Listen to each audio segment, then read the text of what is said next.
बात को बोल देते हैं, और वास्तव में बताऊं वो सबसे अच्छे होते हैं। क्यों? क्योंकि उन्होंने आपके मुंह पर बता दिया कि आपकी क्या कमी है और क्या आप में अच्छाई है। वो देखिए, सच हमेशा कड़वा होता है। वो थोड़े समय के लिए आपको दुख देगा, बस थोड़े समय के लिए, लेकिन जो सच लंबे समय तक छुपाया जाता है वो ज्यादा कष्टदायी होता है, ज्यादा दुखदायी होता है। तो इसलिए भगवान इस प्रकार सत्य धर्म के बारे में बताते हैं। दूसरा लक्षण है दया। दया सब में होती है। देखिए, दया तो देवता हो, मानव हो, असुर हो, दया असुरों में भी होती है, लेकिन जरूरत है तो उसको जागृत करने की। दया हमारे अंदर भी है, लेकिन हम जागृत नहीं होने देते उसे। किसी के साथ बुरा हो रहा है, कोई परेशान है, कोई दुख में है, कोई कष्ट में है, तो हम उसकी सहायता करने से थोड़े हिचकाते हैं। आए दिन देखिए, कहीं रोड पर एक्सीडेंट होते हैं, कभी किसी महिला के साथ अभद्र व्यवहार होता है, तो हम क्या करते हैं? हम किसी को बुलाने के स्थान पर वीडियो बनाने लग जाते हैं, बनाते हैं। बहुत से हैं ऐसे पुरुष वर्ग जो करते हैं ऐसा, वीडियो बनाएंगे, यूट्यूब पर डालेंगे, फेसबुक पर डालेंगे। कहीं से अच्छी चीज मिल जाए उसको तो कभी उसका प्रचार प्रसार नहीं करते, क्योंकि ये प्रचार प्रसार करने का माध्यम है, यूट्यूब है या फेसबुक है। लेकिन कोई ऐसी चीज मिल जाए जो गलत है या जिसको हमें नहीं करना चाहिए, उसको यूट्यूब पे डाल देते हैं, फेसबुक पे डाल देते हैं, ताकि कोई और भी देखे। किस चीज के लिए? सिर्फ अपने व्यूज और लाइक के लिए। जो फेसबुक चलाते हैं उन्हें ये भली बात ही पता है।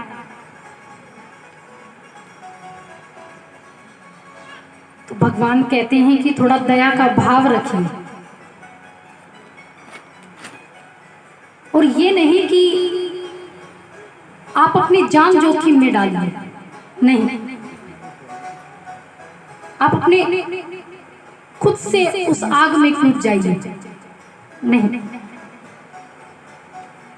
आप किसी को बुला सकते हैं सहायता के लिए। अगर आप स्वयं समर्थ नहीं हैं किसी की सहायता करने में, तो आप किसी को इकट्ठा कीजिए, चिल्लाए, बुलाए, पुलिस को कॉल कीजिए, एम्बुलेंस को कॉल कीजिए। तो दया का भाव होना चाहिए। तीसरा लक्षण है पवित्रता।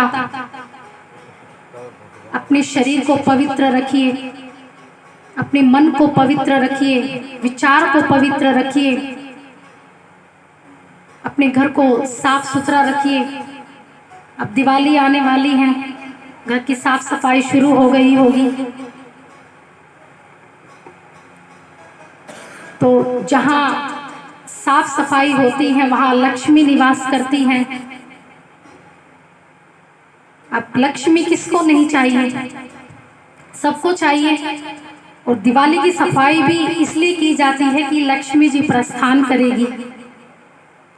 और दिन तो हम रात को सोने से पहले ताला लगा देते हैं, लेकिन जिस दिन लक्ष्मी जी आने को होती है उस दिन तो द्वार खुले होते हैं। दिवाली वाले दिन द्वार खुले रखते हैं ताकि लक्ष्मी माता अपने घर में प्रस्थान करें, हमें दर्शन दें, हमारा आशीर्वाद दें हमें। तो लक्ष्मी तो सबको चाहिए, तो अपने घर को पवित्र रखिए। तो महाराज इस प्रकार भगवान तीसरा लक्षण पवित्रता को बताते हैं। चौथा लक्षण तापश्चर्य यानी तपस्या। तपस्या करना सबके वश में तो नहीं है। संसार में हम रहते हैं, इन भोगों से हम इतना लिप्त हो गए हैं, इन इच्छाओं में इतना घिर गए हैं कि तपस्या करना हमारे बस में नहीं है। लेकिन आपने देखा होगा कि संत जन होते हैं, संत होते हैं, वो गृह त्याग कर देते हैं और भगवान का भजन करने काफी दूर पहाड़ों में जाते हैं। क्यों जाते हैं? क्योंकि जब वो संसार में रहते हैं तो उनका मन भटकता रहता है। अब घर में देखिए, आप थोड़ी सी पूजा भी करने लग जाएं तो पति कहेंगे अरे मेरी वो चीज कहाँ रखी है, बच्चे कहेंगे दूध दे दो, खाना दे दो, कभी कोई रिश्तेदार आ गया, चाय देनी है, पानी देना है, तो मन भटकता रहता है। इसलिए जो संत जन होते हैं वो कभी घर में तपस्या नहीं करते, वो ऐसी जगह तपस्या करते हैं जहाँ वो एकाग्रचित हो सके, प्रभु का ध्यान लगा सके, और वो अपने शरीर के जितने भी चक्र होते हैं उनको जागृत करते हैं। जब उनकी तपस्या है जो वो सफल होती है। देखिए, पवित्रता जो होती है वो हमारे बाहरी सफाई है, वो हम अपने तन की सफाई करते हैं, तन के बाहरी रूप की सफाई करते हैं। लेकिन जो तापश्चर्य है ये हमारी मन की सफाई है, हमारे आत्मा की सफाई है। और इसके लिए क्या करें? जो अपनी वाणी है उसको शुद्ध रखिए, हमेशा प्रेम से बोलिए, अपने विचारों को शुद्ध कीजिए, अच्छा सोचे, अच्छा करें, किसी के बारे में बुरा ना सोचे।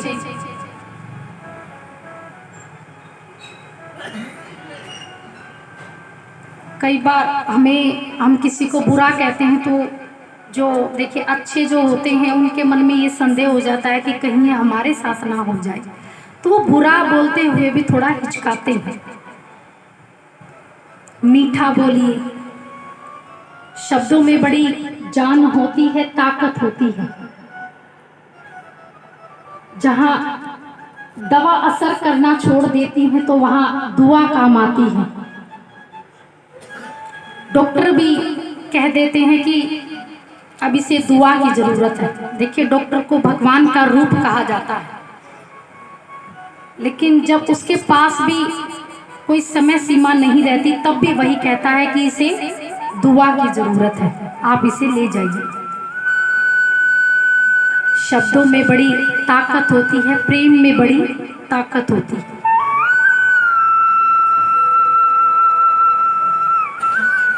इसलिए मीठा बोलिए,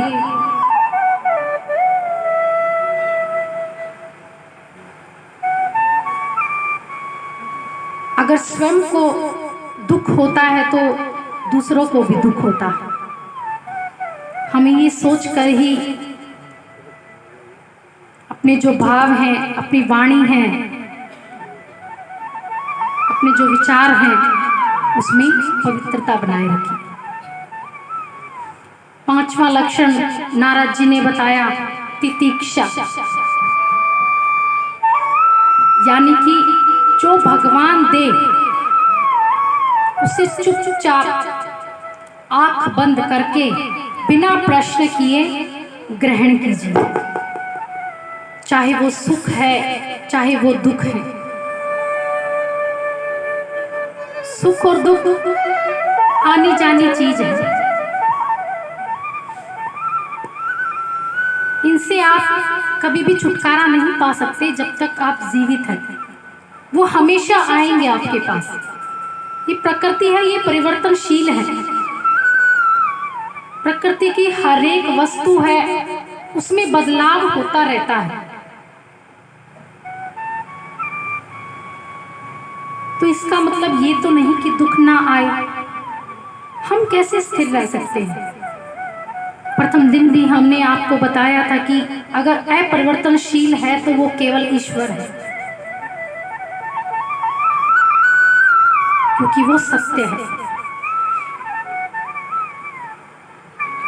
तो भगवान चाहे सुख दे चाहे दुख दे, उसे ग्रहण कीजिए, उसे कभी दोष मत दीजिए प्रभु को कभी भी कि आपने मेरे साथ ऐसा किया।